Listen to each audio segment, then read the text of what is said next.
Prologue. Greasy smoke billowed and churned across the landscape, like some living thing trying to devour the countryside. It seared the old man's throat and lungs and stung his eyes, making them water fiercely, nearly blinding him. Stumbling through the matted grass, he hunched forward into the smoke, while briars tugged at his gown, causing him to trip and lose precious seconds. It seemed like the very plants were in league with the soldiers who were attacking the tiny village. The soldiers were now gleefully slaughtering men, women, children, and livestock in their mindless quest to kill one old man they did not even know. They did not know him and did not ask why he was their target. They were simply carrying out an assignment and doing their best to enjoy their work. They had been doing this month after month and never seemed to tire of the game. Brutality comes naturally to some people. The old man tried to gauge his progress by the decreasing level of screaming, shouting, and drumming of horses' hooves. If he could make it beyond the curtain of smoke without the soldiers cutting him down, he still had a chance. How many times over the past 4 years had this happened? 5? 6? 8? He had lost count. He had lost a lot of other things, too. Those few friends who had not deserted him out of fear for their lives were now dead. Even the king was dead, buried in some secret place so that evil woman could not desecrate his grave. Once her soldiers had killed the old man, there would be nothing to stop her from wreaking vengeance on the entire kingdom. But he knew she would never stop there. Her greed could not be bounded by the shores of one small island. Nothing stood between the realization of whatever unspeakable goal she and her monstrous allies had in mind, except one old man and the bag of scrolls and books he had pilfered from her library 4 years earlier. When he finally broke through the smoke into the pale, salmon-colored dawn, Merlin slumped forward onto his knees and rolled to one side in the soft grass, careful not to damage the small object clutched tight to his breast. The wails of the dying and the shouts of their tormentors had faded into the distance, but the fear still clung to him like a leech. He could breathe again, but the tears would not stop coming. Rolling onto his back, he stared at the brightening sky and silently asked the single question, why? If he had been 1/10 the all-powerful magician the balladeers at Arthur's court had made him out to be, none of this would have happened. Now his only chance was to escape the carnage and find a way to stop that damned woman once and for all. He had to make it across the last few miles to the coast. If he could make it that far, and if Vivian was there as she promised she would be, he would have all the time he needed. Hoisting himself off of his knees, Merlin moved as quickly as he could. Once the mounted bullies had trod over the last charred body in the village, they would know he was not among the dead and start scouring the countryside. He kept as low to the ground as his 73-year-old body could manage, but the sparse undergrowth of Cornwall offered little in the way of cover. If he were not in such a panic, he could have cast the spell to render himself invisible. But as it was, God and the off chance that the butchers were not bright enough to figure out which way he was headed were his only allies. Just after dawn the next day, he crested a small rise. There, a few miles distant, lay the cliffs of the Cornish coast. Beyond was the endless, heaving gray of the sea merging with an equally gray sky. Merlin turned and looked back over his shoulder. Still no sign of his pursuers. He leaned forward and pressed his ear to a bare spot on the earth. No drumming of distant hoofbeats. 4 hours later, as he neared the edge of the world, he spied a tiny, wavering shape walking toward him along the cliff edge. Exhausted as he was, he pulled himself erect and walked toward the figure, which quickened its pace to meet him. "Merlin." Even at this distance, and in spite of the sea wind, the woman's voice was as clear and musical as a tiny glass bell. She rushed forward and embraced him, laying her delicate blonde head against his chest. "Thank you for meeting me, pretty lady. How on earth did you know where I would be?" "I can find you, because I love you." Merlin smiled and gently kissed the top of her head. Her hair smelled as fresh as the salt spray from the ocean. "I didn't think I was going to make it." "You know you could have come to me at any time. She would never have found you." "I know." "Then why do you insist on staying here?" Her watery blue eyes stared uncomprehendingly at him from a childlike face. He wondered how old she might really be. She looked no more than 16 or 17, but she had looked that way for as long as he could remember, more than half a century at the very least. He was too tired to think about it. "I don't dare leave until I can find a way to defeat her. As long as I remain here, I can keep her and those monstrous creatures in check.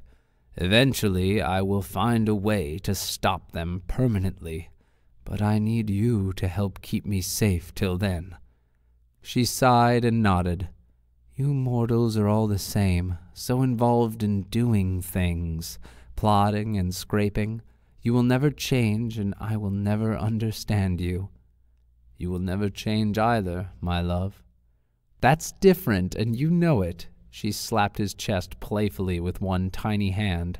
Then, after a pause, "But you know I will do anything I can to help you."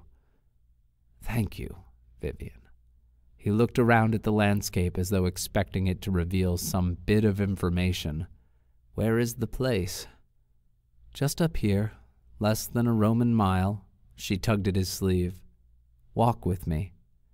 He fell in step beside the tiny, sylph-like figure as she trod barefoot along the edge of the cliff, her translucent gown floating before her in the gentle breeze. "Are you certain she won't be able to find me?" "The lines of earth energy are very strong here. They will protect you from her scrying. You brought it with you." With one hand, he reached out and took her gently by the arm, turning her to face him. With the other hand, he held out the bundle he had kept clutched to his chest for months and pulled back the folds of tattered cloth that kept it hidden. For a moment, she simply stared at it. "Oh. You were expecting something else?" A gentle, humorous, mocking tone had crept into his voice. "I was not expecting anything. You humans have your own queer magic. We have ours." Half an hour later, they drew to a halt. "This is the place. You may put it down now, if you like." Merlin leaned forward, placing the object on the soft ground like some precious, votive offering. As he straightened up, the girl laid her hands on his chest. "It's still not too late. If you were with me, you would be safe forever. You know that." Merlin nodded. "I know." He pulled his eyes away from her, scanning the watery horizon, afraid that if he looked at her face, his resolve might crack just a little. "Very well." She rubbed a hand idly across his thin stomach. "Are you ready?" Now he looked her squarely in the eye. "Yes." "Do what you must do, and then I will seal it in the ground here."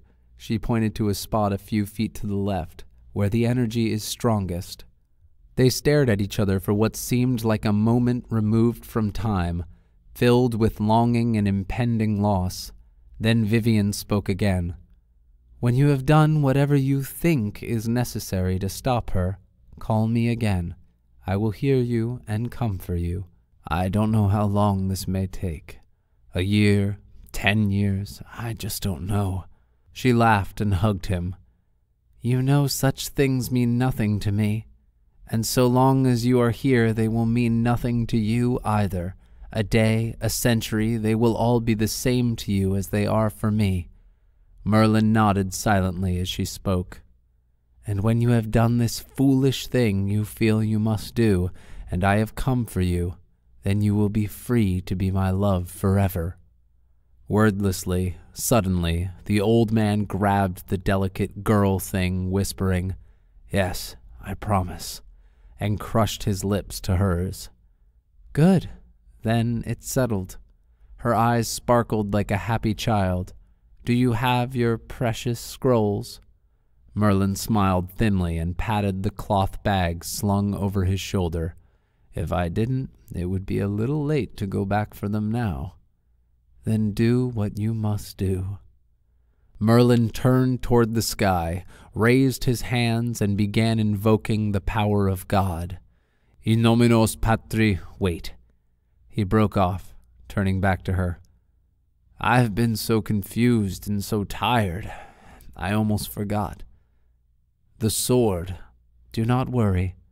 The women of your Christian church delivered it back to me after they buried poor Arthur. I returned it to my lake, where it was forged in the time of his father. That woman will never have it. At least that is one power she can never wield against you and the world of men." Merlin stroked her cheek with the back of one long, slender hand and returned to his work. Chapter 1. It was already well past 10 p.m., but midsummer evenings at the northerly latitudes of the British Isles seemed to last almost forever. There was just enough soft, silvery light creeping across the rugged earth that, although objects were still distinguishable, everything looked like it was made from yellow-gray putty. Everything, that is, except the castle. The waning western light had reduced its mass to a craggy black thing lording its bulk over its surroundings, be they on the land, in the sky, or out at sea just to the west of the ancient fortress's perimeter. This surreal trick of the light was enhanced by the dying rays of the sun, glinting off of the flint and granite blocks in the castle walls, washing them in an incandescent orange glow that made the ancient battlements look as though they dripped fresh blood. 500 yards to the east, the young man stretched his long legs toward the fire, painfully working a kink out of his back while pushing his feet, squishy inside their damp boots, a few inches closer to the fire. He was too tired and too distracted just now to bother taking them off. Later, when he went to bed, he would do something to make sure they weren't soaked in the morning, but not now. Highlighted by the flickering light of the fire, his thin face appeared more pretty than handsome as he stared across the windswept plain.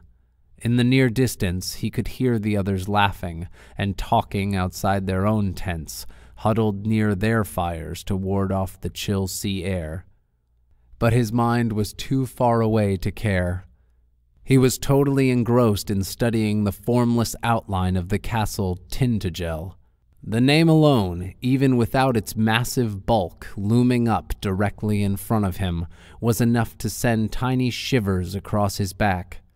People thousands of miles away, people who couldn't care less about castles and had no idea what Tintagel really looked like, had formed their own mental picture of this ancient, haunted place.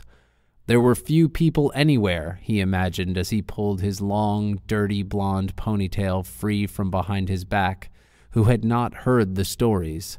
Arthur, Guinevere, Lancelot, Merlin, the Holy Grail, and the evil Morgana le Fay and her psychotic son Mordred.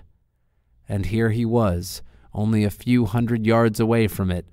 With a deep sigh, he snuggled deeper into his folding chair, luxuriating at the simple fact that he, Jason Carpenter, was actually here. Okay, so the stories were all crap. Legends invented by French bards centuries after the fact and elaborated on by Thomas Malory in his Morte d'Arthur.